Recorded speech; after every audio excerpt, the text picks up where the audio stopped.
अस्सलामुअलैकुम एवरीवन, कैसे हैं आप लोग? मेरी यूट्यूब फैमिली कैसी है? अल्हम्दुलिल्लाह मैं भी ठीक हूँ।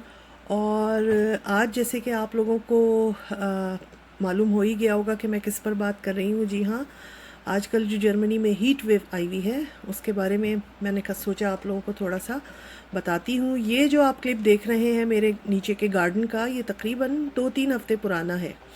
जब जर्मनी में इतनी गर्मी नहीं थी, बारिशें भी हो रही थी और बहुत अच्छी जो है वो सब्ज़ा था, ग्रीनरी थी और हर चीज़ बिल्कुल एक नॉर्मल उस पर थी। तो जैसे आप लोग देख रहे हैं कितनी अच्छी ग्रास है मेरी, बिल्कुल मेंटेन, और सब कुछ बहुत परफेक्ट और बहुत अच्छा है। तो बस ये उस वक्त की बात है जब इतनी शदीद गर्मी नहीं थी, तकरीबन 25-26 तक टेम्परेचर हो जाता था और मौसम बेहतर ही था। मगर अभी तकरीबन एक हफ़्ता बल्कि 10 दिन से मेरा ख़्याल है जर्मनी क्या पूरे यूरोप में ही गर्मी की लहर आई हुई है। और अब ये आप मेरा नीचे का गार्डन देखें तो ये आजकल उसका ये हाल हो गया है। आप लोगों को डिफरेंस पता चल गया होगा। मैंने एक पुरानी वीडियो इसीलिए आप लोगों के साथ शेयर की कि कैसी हमारी जो घास है वो बिल्कुल सूख गई है, ऐसा लग रहा है जल गई है और सिर्फ प्लांट्स रह गए हैं, फ्लावर्स नज़र आ रहे हैं। उसके अलावा ग्रास जो है वो बिल्कुल जली हुई जैसे होती है, इतनी तेज़ तपिश है।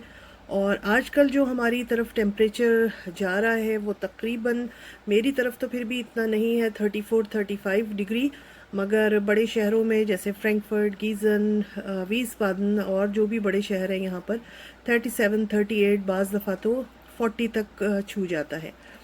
तो ये हमारे लिए तो भाई बहुत है, क्योंकि हम लोगों को इतनी आदत नहीं रहती, क्योंकि पूरा साल 6 महीने सर्दी के और बाकी कुछ महीने हल्की सर्दी के होते हैं, तो इतनी आदत नहीं होती। मगर जब इस तरह की हीट वेव आती है तो वो कहते हैं ना, लग पता जाता है। ये देखें आप लोग, ये सब वो गार्डन के वो हिस्से हैं जो बिल्कुल हरे भरे होते थे, बिल्कुल लश ग्रीन होते थे, और अब उनका ये हाल हो गया है। तो बस हम लोग भी ज़्यादातर कोशिश करते हैं कि घर से बाहर ना निकले, मगर ज़ाहिर है कामों के लिए जिनको जाना है उनको तो जाना पड़ता है। शुक्र है स्कूल कॉलेजेस के बच्चों की छुट्टियां हैं, सब घरों में हैं, तो अल्हम्दुलिल्लाह घर के अंदर फिर भी इतना नहीं पता चलता। मगर होता ये है कि जब 3-4 दिन गुजर जाते हैं तो फिर घरों के दरो दीवार भी बहुत गर्म हो जाती है। तो फिर फ़ैन तो खैर निकले हुए हैं, मगर एसी को भी फिर चलाना पड़ता है। और ये मैं आपको दिखाती हूँ, ये हमारे घरों में इस तरह की ब्लाइंड्स हर घर में तकरीबन होती हैं। जर्मन में इसको रोलार्डन कहते हैं। तो ये मैं सुबह सुबह, ये होता है कि मैं 6 बजे उठकर सारे खिड़कियाँ दरवाजे खोल देती हूँ, और जिस वक्त धूप का रुख हमारे घरों खिड़कियों की तरफ होता है तो फिर मैं ये ब्लाइंड्स नीचे कर देती हूँ। वरना अगर डायरेक्ट 2 घंटे भी धूप पड़ जाए किसी रूम में तो वो रूम तो बिल्कुल तंदूर हो जाता है। तो इस तरह से मैं कर देती हूँ, और इससे फिर ये है कि थोड़ा ठंडक का वो रहता है एहसास। और ये मेरी डाइनिंग रूम की तरफ की जो विंडो है, इस पर भी मैं कर देती हूँ। आपको कर्टन्स नज़र नहीं आ रहे होंगे, मैंने सारे कर्टन्स उतारे हुए हैं। घर में कुछ काम चल रहा है वाइट वॉश वगैरह का, तो घर भी इसी तरह से फैला हुआ है। और ये टेरेस के ऊपर एक शेड है जो फोल्ड हो जाता है जब आप धूप सुबह में आती है, तो मैं इसको पूरा खोल देती हूँ ताकि मेरे जो टेरेस पर प्लांट्स रखे हुए हैं वो भी बाज़ दफ़ा बहुत गर्मी से जल जाती हैं, बहुत तेज़ धूप से।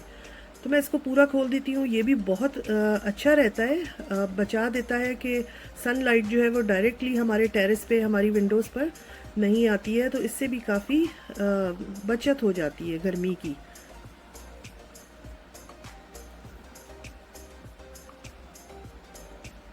और ये मेरे प्लांट्स, चुन्ने मुन्ने प्यारे प्यारे मेरे प्लांट्स, इनमें से बहुत सारे बहुत तेज़ धूप की वजह से ख़राब भी हो गए हैं, मगर कुछ ठीक भी हैं। अल्लाह का शुक्र है। इनको डेली रात में पानी देना पड़ता है, वरना एक दिन भी पानी नहीं दो तो फिर ये ख़राब होने लगते हैं।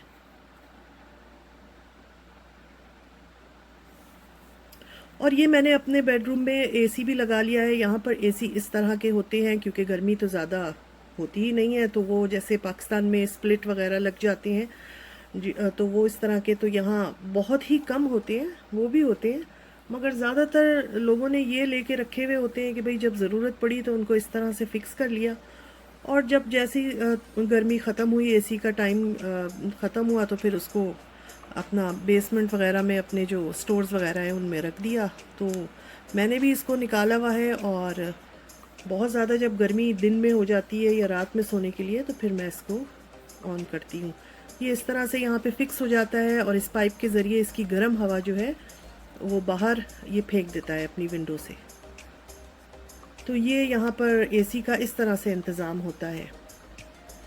और जनाब बहुत गर्मी गर्मी देख ली, बहुत जली हुई घास देख ली। अब मैं आपको ले आई हूँ अपने करीबी फॉरेस्ट में, और ये कुछ दिन पुरानी मैंने शूट करके रखी थी। ये मेरे घर के करीब एक फ़ॉरेस्ट है और इधर वॉकिंग ट्रैक भी बना हुआ है, तो मैं और मेरी बेटी या कभी कभी मेरे हस्बैंड हम ज़रूर इधर वॉक करने जाते हैं। तो मैंने आप लोगों के लिए थोड़ी सी वीडियो शूट की थी। अब आप अपनी जो है वो कहना चाहिए ना, आंखें ठंडी ठंडी कर लें, ग्रीनरी देख लें। बहुत ही अच्छा लगता है अंदर जाकर, और स्पेशली जब ये गर्मी के दिन होते हैं तो अंदर जाओ तो इतना ज़रा सा ठंडक का एहसास होता है और ग्रीनरी लगती है, बहुत अच्छा लगता है।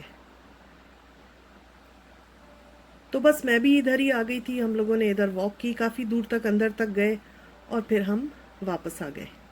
अच्छा, पता नहीं क्या बात है, जब मैं इस जंगल में आती हूँ तो मुझे कोई ना कोई अपने बचपन का वाक़या याद आ जाता है। तो मैंने अपने एक बचपन का वाक़या जो है याद करके रखा था, और मैंने सोचा था आप लोगों से ज़रूर शेयर करूँगी। फ़नी है।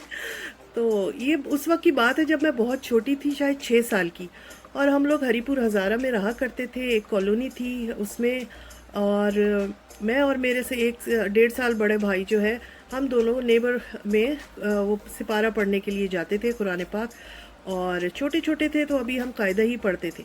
तो एक बार ये हुआ कि मेरा भाई जो था वो बीमार हो गया। वो जब बीमार हुआ तो जाहिर है उसने, अम्मी ने उसको नहीं भेजा, और अम्मी मुझको कहती कि तुम जाओ। अच्छा, आप लोगों को सबको अंदाज़ा होगा जब आप छोटे थे तो पढ़ना या सिपारा पढ़ना या स्कूल का काम करने से मौत पड़ती थी। मेरे पे तो कम से कम पड़ती थी। तो अब मुझे बड़ा वो कि मेरा भाई तो जान ही रहा है, मैं सिपारा पढ़ने जाऊं। खैर जनाब, हमने ये कट किया कि दुपट्टा ओढ़ा और शूज़ पहने और साथ में एक कायदा लिया, और जनाब अपना निकल गए। और अम्मी से कहा हम पढ़ने जा रहे हैं, और बजाय पढ़ने जाने के पूरी कॉलोनी का चक्कर लगाया। और जब अंदाज़ा हो गया कि हाँ भाई अब आधा 1 घंटा हो गया है और इतना टाइम हम पढ़ने में भी लगाते, तो हम घर वापस आ गए कि अम्मी हम पढ़ के आ गए। अम्मी ने कहा शाबाश मेरी चंदा, बहुत अच्छी हो तुम। उसके बाद फिर दूसरा दिन आया, तब भी मैंने यही सेम हरकत की कि मैं घर से निकली, बजाय इसके कि बराबर वाले घर में कायदा पढ़ने जाती, मैं पूरा कॉलोनी का चक्कर लगाया और मैं आ जाऊं। और तीसरे दिन, चौथे दिन, आखिर हुआ ये कि 1 हफ्ते बाद बराबर वाली जो हमें टीचर थी कुरान की, वो आ गई, और उन्होंने अम्मी से पूछा कि क्या बात है, बच्चे नहीं आ रहे हैं पढ़ने? तो अम्मी ने कहा नहीं, भाई तो बीमार, बेटा तो बीमार है, मगर बेटी तो आ रही है। तो उन्होंने कहा नहीं, बेटी भी नहीं आ रही है। तो अम्मी ने कहा नहीं वो आ रही है। उन्होंने कहा नहीं वो आ रही है। अच्छा, अब मैं खामोशी से खड़ी बराबर वाले रूम में उनकी बातें सुन रही हूँ, और मैंने कहा चलो भाई आज भांडा फूट गया है, अब बेटा खैर नहीं है तुम्हारी। और यही हुआ कि जैसे ही मुन्नो बाजी घर से गई, बस फिर आप लोग सोच सकते हैं क्या हुआ होगा। चिरागों में रोशनी ना रही, एक भारी हाथ अम्मी का जो मुंह पे पड़ा। तो मेरी आंखों के आगे चिड़ियाँ तोते सब नाच गए। मगर बहुत डांट पड़ी, मार तो खैर इतनी नहीं पड़ी, डांट बहुत पड़ी थी कि दोपहर के वक्त तुम अकेले पूरी कॉलोनी का चक्कर लगा के आती हो, और तुम्हें कोई पकड़ ले, तुम्हें कोई सांप निकल आए, क्योंकि उस ज़माने में गर्मी होती थी, वहाँ पर सांप बिच्छू वगैरह बहुत होते थे, और पकड़ने वालों का भी बहुत वो रहता था। तो क्या होता, हम तो समझते कि तुम कायदा पढ़ने गई हो और तुम घूमती रही, तो आइंदा के लिए बहुत कान खींचे गए। और मैं भी बहुत डर गई, और उसके बाद मैंने तौबा की कि नहीं, इससे बेहतर ये है कि मैं कुरान पाक पढ़ने ही चली जाया करूँगी। तो साथियों, बताइएगा मेरा ये बचपन का वाक़या आप लोगों को कैसा लगा। मैं बहुत छोटी थी उस वक्त, मगर मैं खुद हैरान हूँ कि ये मैंने क्या किया था, कि वाकई अब मैं सोचती हूँ तो मैं वो हो जाती हूँ कि अगर मेरे साथ कोई ऐसा हो जाता, कोई मुझे पकड़ लेता, कोई सांप काट लेता, और अम्मी यही समझती रहती कि बेटी मेरे बराबर वाले घर में कुरान पढ़ने गई हुई है, तो क्या होता। मगर क्योंकि एज बहुत कम थी तो इसलिए बहुत ज़्यादा मार तो नहीं पड़ी थी, अलबत्ता डांट पड़ी थी और समझाया बहुत गया था। और मेरी एज उस वक्त मेरा ख्याल है 6 साल थी, 6 या 7 साल, बस इससे ज़्यादा नहीं। तो बस ये वाक़या मैं काफ़ी दिनों से आप लोगों को सुनाना चाह रही थी, और मैंने सोचा कि चलो अपना फॉरेस्ट वॉक के साथ साथ आप लोगों के साथ ये अपना शेयर करती हूँ। तो आप लोग ज़रूर बताइएगा मेरे बचपन का ये उधम सा वाक़या स्टोरी कैसी लगी आप लोगों को। तो इंशाल्लाह फिर मिलेंगे, और बस फिर इंशाल्लाह फिर मिलेंगे, और दुआ कीजिएगा कि जर्मनी में गर्मी कम हो जाए और वेदर जो है वो नॉर्मल हो जाए। ओके जनाब, थैंक यू, अल्लाह हाफिज़।